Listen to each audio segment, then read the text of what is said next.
Για την θάλασσά μας τραγούδησαν οι μαθητές του Δευτέρου Γυμνασίου Λαμίας και του Γυμνασίου Αγίου Κωνσταντίνου.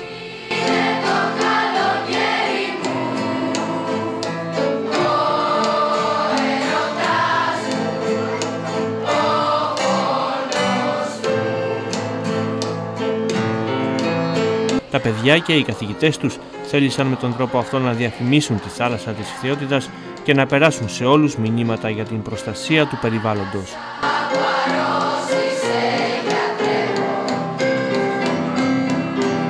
Ο μοναδικός ποταμός που χύνεται στο Μαλιακό κόλπο είναι ο Σπερχιός, ο οποίος με τις προσχώσεις του μειώνει τις τελευταίες χιλιάδες χρόνια αργά αλλά συνεχώς την έκταση του κόλπου, καθώς και μικρότερη χήμαρη. Είναι ιδιαίτερη η χαρά μας σήμερα για το Δεύτερο Γυμνάσιο Λαμίας. Είναι πια θεσμός να φτιάχνουμε όμορφες εκδηλώσεις με τη μουσική μας ομάδα. Φέτος, σε συνεργασία με το σχολείο, με το Γυμνάσιο του Αγίου Κωνσταντίνου, έχουμε ετοιμάσει μια παράσταση για τη θάλασσα, για το Μαλιακό μας κόλπο και όλες τις θάλασσες του κόσμου.